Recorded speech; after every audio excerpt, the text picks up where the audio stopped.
Thanks, Kirk. Good morning, guys. It's been a while, and obviously we've endured some difficult situations through the last couple of months, which has made us have to address what we do and how we do it a little bit different. I think the biggest thing that was probably that in all this is, Dr. Goodlett and Robbie in the training room and their staff in terms of them taking care of us as a staff, taking care of our players, and creating an environment where we could get done what we needed to get to has been phenomenal. And the appreciation to those guys is there's just not enough words because they're not only protecting us, our players, but they're protecting all of our families. And so we appreciate that. Sorry we can't be together, but it is the way we go about things now. I think in terms of from the football part of it, it's it's been a day-to-day adjustment all the way back from last March when they canceled spring practice to the Zoom meetings that we had, extensive Zoom meetings. That was uniquely different, to say the least. Then fast forward to now, even today, we still are not all in one room when we meet. It's by Zoom, and so there's a lot of challenges, but our guys have responded phenomenal. Their attitude has been great. They have been resilient. Then we start the football practice, and the thing that you can't do on Zoom is you guys know the three things that we start every day at practice with is we're going to play with relentless effort, we're going to be physically, mentally tough, and we're going to tackle. Well, we looked, we studied, but we couldn't find a way to get that done on Zoom. So it's been a fast process over the last 13 days of trying to get our young guys to understand we're going to ask you to do hard things, and you're going to have to make the right choices in that, and it's on fast forward. They've been very good, had a good attitude about it, and we're pleased with the attitude, the work ethic, the resiliency, the ability to adjust and stay focused in that adjustment. Our guys have been really, really good about that. So, Kirk, if you want to open up for questions, we'll take the questions. All right, Coach, your first question is from Brian Matthews. Yes, Coach Still, thank you for speaking to us today. Just wanted to ask you about the secondary and just overall, how do you feel about it, replacing 4 or 5 starters, and especially at the cornerback position? Who do you see stepping up there? Well, I think, in terms of replacing starters, we've always addressed that issue, and you've heard us say this before. In this league, we've never approached it where we've got 11 starters. We've always tried to get into the neighborhood of 18 starters that we could play in any game at any point in time, and we did that. An example of that would be that some people would say, well, Roger McCreary wasn't a starter. But you go back and look at his snaps uh, in games, you look at his production, you look at the times in which he played. He's a starter. He was a starter last year. And so we've got several guys like that. And so in college football, we're used to the fact that guys graduate. And so that has not been an issue really for us. In terms of the secondary, I think the thing that probably jumps out, you asked specifically about corners, but looking at it in its totality, we had Tut back at the star position, and and I'll just go ahead and cover the whole secondary for you and end it with the corner question. And then Puckett he's lost some weight. He's back healthy. He was not healthy at all last year he's still recovering from the injury that he had, and you could tell it. He's back very fluid and playing very well. And then Tennyson, a young guy, has all the athletic ability to play the position. Obviously, he's in his 13th day. There's still a learning curve, but you can see that we're in a position with this season and what we're dealing with that we have to have every guy ready to play. And so we're still in the process, but he is on track. The safety position, of course, was Smoke and Sherwood back. Those guys played a lot of football. They're considered starters to us, where last year, even though Daniel and Dennison would play the first play sometime, their pitch count in the games was as high as the other twos. And then we've taken Jordan Peters and moved him from star to safety because Tennyson, and so we've got a 3-man rotation going on there. And then, of course, we still have Askew is grown up and understands what we're doing, and then Chris Thompson is a young guy that really has a good skill set. As far as the corner position, we've kind of got a fun battle going on. I know it sounds like a lot, but it's factual, and that with Pritchard, Damio, and this is not in any order: Pritchard, Damio, Devin Barrett, Matthew Hill, and then Simpson, Jalen Simpson. Those guys are battling, and if you ask me today, I couldn't tell you who would be the starter of that group. I mean, that's how competitive it is. And so with that, we've actually gone from having a situation where, okay, who's going to be the starter and can we find some backups, to we've got a good competition between 5 guys going on there, not counting Roger. And the guys are playing at a high level, and they've all worked with the ones. It's been kind of fun to watch because they all embrace the challenge. Like you should. They've played with relentless effort. They've shown mental toughness. They've shown physical toughness, and they're good tacklers, which is where we start with everything. And then if we can get that, we'll have a chance. We've been very productive in terms of keeping the top on the coverage with those guys in practice, and that we've gone from being a question mark to we actually are in a situation. Obviously, we hadn't played a game, and game is different, but we feel like that we've got the right guys in the seats. And as a quick follow-up, Coach Steele, have you ever had a position where you've had 5 guys who have a legitimate chance for winning a starting job all competing against each other? That seems like a lot. Yeah, in the D-line. It's happened before. In the secondary, for 2 spots, 5 guys, really 6 guys. It's probably a little bit, and it was probably created, as you well know. Sometimes as coaches, we'll go out there and this guy's back, so he's the guy, so you don't create the competition as much as maybe you should. That's on us. We had a situation where we had to create, and so in creating it, they all responded, which is, a good thing. Next question, Coach, is from J.G. Tate. Hey, Kevin. Thanks for taking some time to do this with us. With Connis being gone, it changes the dynamic a little bit inside up front. Talk about Marquise and Dre, 2 guys we haven't had a chance to see, and maybe how Jay Hardy fits into the depth there. Yeah, well, you've got Burks and Butler, which are junior college guys, so they're a little bit older. But then you got Zacchaeus Walker, who can play outside and inside. And you got Hardy, Jay, of the young guys, coupled with Truesdale and Newkirk. We have been very impressed with the maturity of those guys. They're all powerful. The athletic ability is not a question. It's there. And they have the right coach coaching them to get them ready in a short period of time. They just got a gift for developing D-line, and they've responded to that. So at this point in time, experience and just seeing it is probably the biggest question. The effort, the athletic ability, the work, the workload is not too much for them. There'll be probably some growing pains, and it'll be a little bit by committee, but it will not be a talent deficient group at all.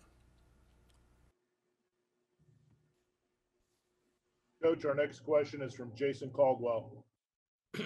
Kevin, thank you for sitting in with us a little bit. To build on your question about, your answer about kind of the depth and playing so many players last year, how valuable is first having so many guys back that have played, but also being in the same system without having spring practice to not have to teach new things. How valuable has that been during this time?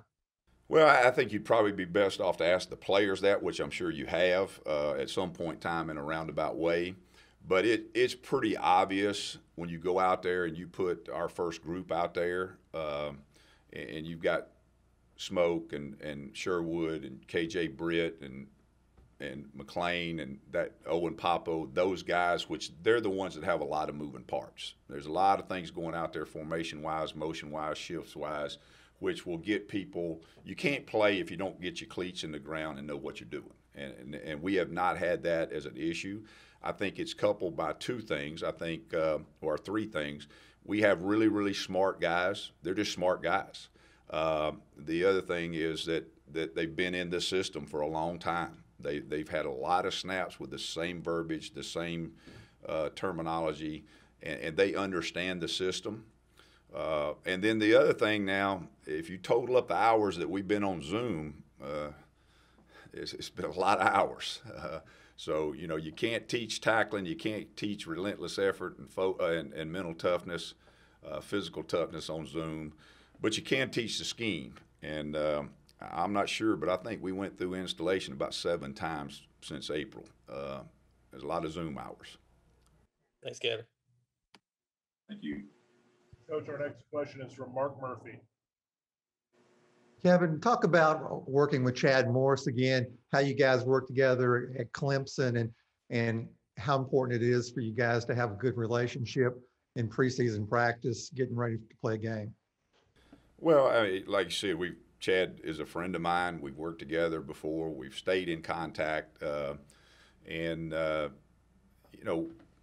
you've worked with someone before, you kind of understand what they need, and then he understands what I need. And so it's pretty easy when we come together on the practice schedule to make sure that we're helping each other get what we need to see. Because, other than that, then it's line up and let's see who wins the down. Thanks. Coach, our next question is from Bill Cameron. Coach, you talked about the interior guys on the line. What about the ends, the buck and the strong side end? You've got quite a few guys battling there. And have you found anybody who's really giving you some explosion from the edge? Well, obviously TD Moultrie has done that in the past. There's been flashes of it. Derek Hall played a lot of football last year. Both of those guys kind of have a battle going on. And then we've got two, Romello Height is still injured a little bit. And then Johnson is a guy that has a knack. He had a knack in high school. He hasn't played much here yet, but he's still young. And then at the defensive end, of course, Big Cat Bryant. Kobe Wooden is a guy that you would have to say, not the star, but you would have to say that he is one of the guys that is just taken a big jump from last year to this year. He's playing really well, very mature. His strength level, Russell in the weight room has got him stronger. And then, of course, we got Handy, who is, he's a full-grown man at the defensive end spot that can actually do like Marlon did and bump inside and play too, so we can get snaps. We've got several guys that can do that, but he's one of them. And then Daniel Foster Allen is a young guy with talent. Next question is from Tom Green. Hey, Kevin. At linebacker, I know you guys like to rotate 4 guys usually, but with 2 guys opting out, including Chandler, who's really stepped up among those younger guys? Yeah, Cam Riley and Wesley Steiner are the 2 guys. And I think that Tisdale would have been, but obviously, guys, it's kind of the elephant in the room. We go out there any given day and have in the last 13 days where with the close contact and the testing and all that stuff, it's been kind of intriguing to, okay, you got a guy out, now you got to get reps to another guy. It's been forced a little bit. We're used to that by injury. We're not used to that by the testing cycle that we're dealing with. But it's been, I wouldn't say frustrating because we expected it. We kind of knew it was going to happen, so we took a positive attitude about it. but the positive thing that's come out of it is there's been days in which we had to get experience with a younger guy, and he had to go. And even with the ones, occasionally you've looked out there and had a freshman that had not earned that, but because of the situation, injuries, and then the testing cycles, that they had to go. And so that's helped speed up some of the process for those younger guys. Next question is from Christian Clemente.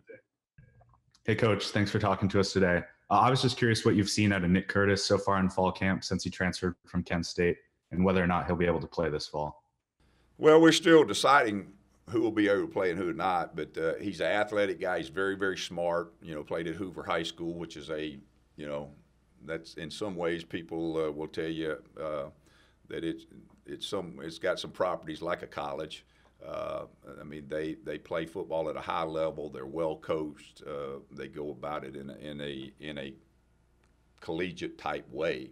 So his adjustment has not been bad. He's still trying to add weight for the position because he's a long, thin guy, but he's got ability. Our next question is from Josh Vitale. What did you see out of Roger McCreary when you were recruiting him from Williamson, and how has he grown into this, I guess, top corner role for your defense? Yeah, when we were recruiting Roger, what we saw was a guy who never came off the field, literally. He punted, he kicked off, he returned punts, he returned kickoffs. He played defensive back, he played quarterback, he played wide receiver. He never came off the field. And so the athleticism was pretty obvious in the development of skill, because he developed a lot of different skills for that way. But the big thing is he's extremely competitive and he can run real fast. And that's pretty crucial at corner. Coach, our next question is from Gianna Hahn. Hi, Coach. Thank you for talking to us today. How have you seen Daquan Newkirk overcome his struggles, and what do you expect out of him this season? When you say your struggles, you're talking about the Achilles surgeries, and well, obviously he's a very, very athletic, big man. And when I say big, he's big, but extremely athletic, and he can run very fast, very fluid, bends very well. His deal was he just needed to play the position. You're talking about a guy that played running back in high school. So he had to develop as an inside defensive lineman. That is a process. It's a rare position, because when you line up in there, you got 300 pounds on your right ear and 300 pounds on your left ear, and they have bad intentions to maul you. And so you got to develop a mental and physical toughness that is different than playing a skill position. It just is, because it's a full workload every snap. That takes time, and he missed a lot of time with it. But because of his athleticism, his work ethic, his attitude, he's developed into a very good football player. Next question is from Nathan King. Hey, Kevin. Hey, thanks for talking with us today. I wanted to ask what you've seen out of Al Pogue this preseason. We've seen videos of him being energetic. Gus has talked about his energy. And how valuable is it to have a guy like that has coached a lot of different positions in the past? Well, as a staff, it's just an energetic staff anyway. And of course, that defensive room that he's in, the original four that we started with 5 years ago are still in that room. And so when you come in as a new guy, sometimes with that in itself, you could just sit back and just kind of, not say very much. Well, Al is very energetic. He was a guy that he dove right in, and so he embraced his assignment, his job, and brings a lot of energy. The thing I probably appreciate the most about Al is he's the same every day. He comes to work with the same attitude, upbeat, positive every single day. Our next question is from Steve Moulton. Hey, Coach. Appreciate you doing this. With the lack of spring, I'm wondering philosophically, has it changed what you do from a tackling standpoint? How much of that has changed in terms of getting guys thud in practice, that kind of scenario? Yeah. The thing that probably we had a very productive first scrimmage, but the number one thing that we felt like we had to make a huge improvement on, not that it was not, I'm not saying it was awful. I'm not saying it was bad. I'm just saying it was not to our standard. It was not what we usually do from an Auburn defensive standpoint. And so we scrimmaged pretty early in that thing. It was first day in pads that we scrimmaged.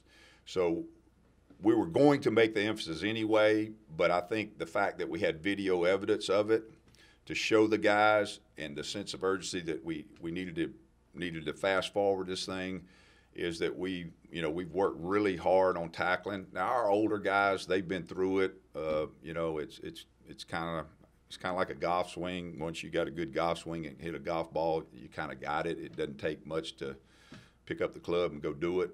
And so that's the case for Jamie Sherwood. But for the young guys, the development of that, it takes some time. So we've had to fast forward it, keep it on fast forward pretty much every day. Now we're not tackling to the ground, but you can still get balanced body control, pulling the trigger, the good eyes, head up, those kind of things. You can get that done from a thud mentality. Do you feel good about the overall depth? Because we've heard Coach Malzahn speak about being 3 deep at certain positions. Oh, well, we do. We feel good about that. And again, we've had a moving depth chart every day. And that could be looked at as a negative, but it's going to happen all season long. That's just the way it's going to be. So it's forced us to make sure that we're developing everybody, not just the first two and a half groups. You always develop, but you had time on your side with some of that development. We don't have time on our side now. You could wind up having to play a third team guy in a SEC football game quick. Our next question is from Philip Marshall.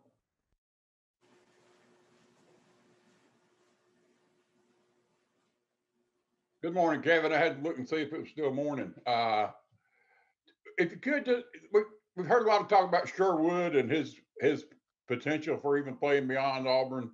Just talk about what it is that he brings that's unique to the position.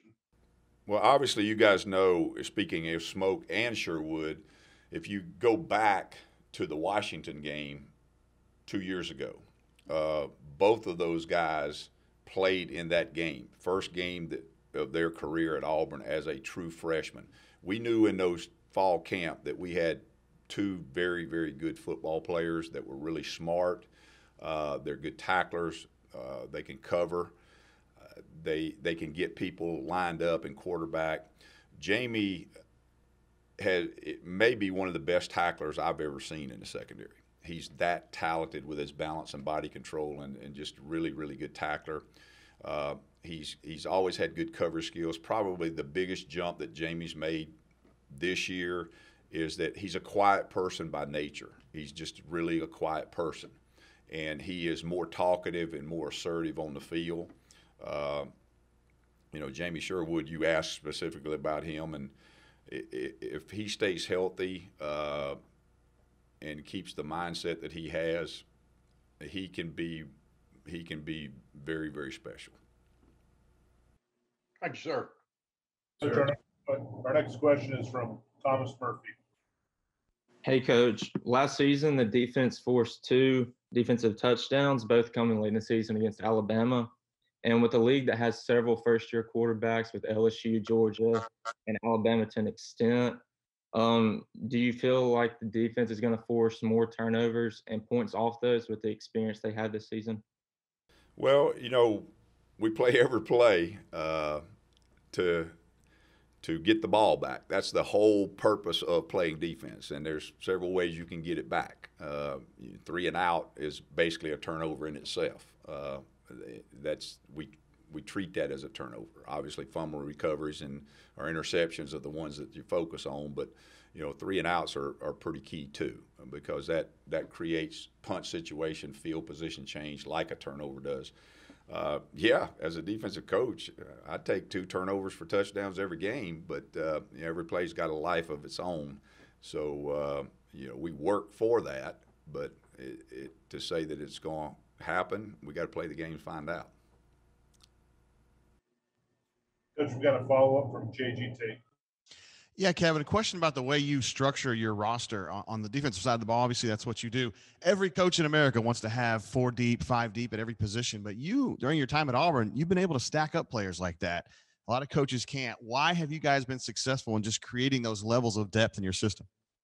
Well, I think the biggest thing is, first of all, Coach gives us a big voice in the recruiting process in our defensive room.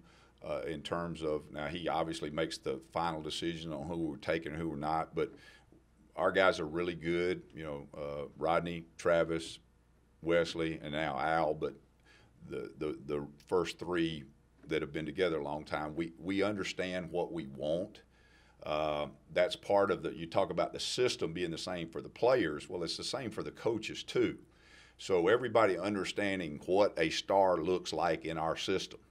So when they go on the road, everybody has okay, Josh Hosley, Rudy Ford, the guys that have played star for us, okay, this is what we're looking for. And so once everybody understands what we're looking for, it's important for Travis to know when he goes on the road recruiting, what does Rodney Gardner expect in a 3 technique? What does it look like? Well, we've had some pretty good examples. In fact, we had a great example last year. You've got a vision of that. So I think that's helped us in that we're all on the same page of what each position criteria looks like and what the expectation is for that position. That's helped us tremendously. And we have not been afraid to go find those guys. Now, obviously, there's certain players out there that everybody in the country knows, hey, this guy can play at a high level. But there's also guys that are in small town USA that may not be on the radar that can play SEC football. There's been a lot of guys that that didn't have the recruiting ranking that have that went on and played in the National Football League, and so trying to find those guys and just meeting the criteria of each position. We have a criteria for each position, and we do not vary from that. That helps us feed the system. We got time for a few more. Next one is from Jason Caldwell. Kevin, you mentioned a little bit about Colby Wooden kind of being one of those guys that's jumped out. What does he bring to the table, and is he one of those guys? I know you like guys that are able to maybe move around. Is he a guy that you can move around and play different spots in the defensive line? Yeah, I think the thing that jumps out, he loves football. And when you get a guy that loves football, they love to practice, now we try to make it sometimes where practice is not lovable. You got to ask people to do hard things. You got to push them but he really works hard. It's important to him. He's a smart guy. He's worked hard in the weight room. He's done all the little things. And that he's very, very competitive, very competitive. He realizes every play has a life of its own. Every drill that he does, there's a winner and loser in this. It's just the way it is. It's the business we're in. And so when you line up in one-on-one, an individual drill on practice 13 against an offensive lineman, it's not just a drill. There is a winner and there is a loser. You either get your job done or he gets his done. He is the kind of guy that will fight you he drops.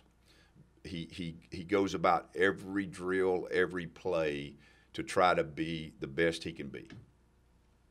Primary position, strong side end for him. Well, he's one of those guys that can do both now. He's filled out. He's stronger, a lot stronger. He's getting to where that he has some ability to do some inside work too. I got you. Thank you.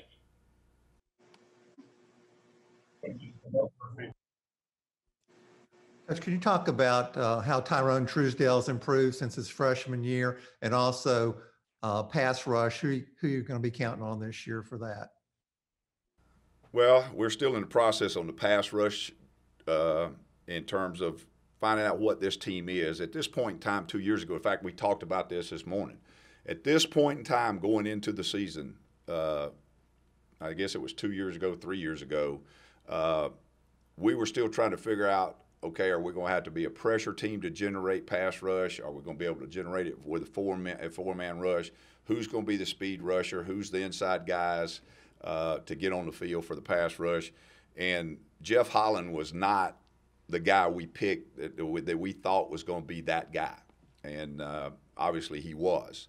So we're still a little bit in the process of that in terms of the pass rush part of the question. Truesdale, I mean, the development of what Rodney has done with Tyrone in terms of his development, he is a rock-solid football player that can line up inside where it's hard to do and hold the point, command double teams, keep people off the linebackers. He understands the defense. He does not make mental errors.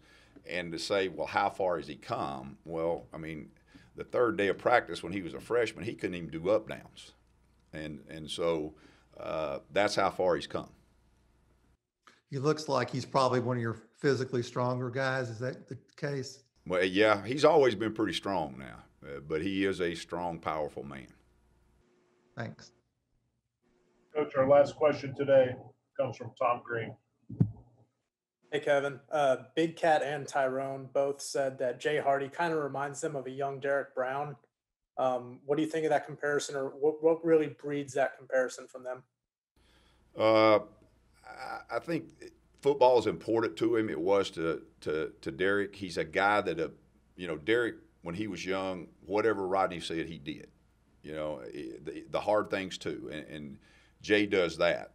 He has that athleticism, that quickness, and that natural power. And I think that's probably where they draw the comparison. He's got a little bit of the same body type. If you see him, he's got a little bit of, he looks the same. All right, Coach Steele, we appreciate your time today. Thank you very much. All right. Thanks, guys. Take care.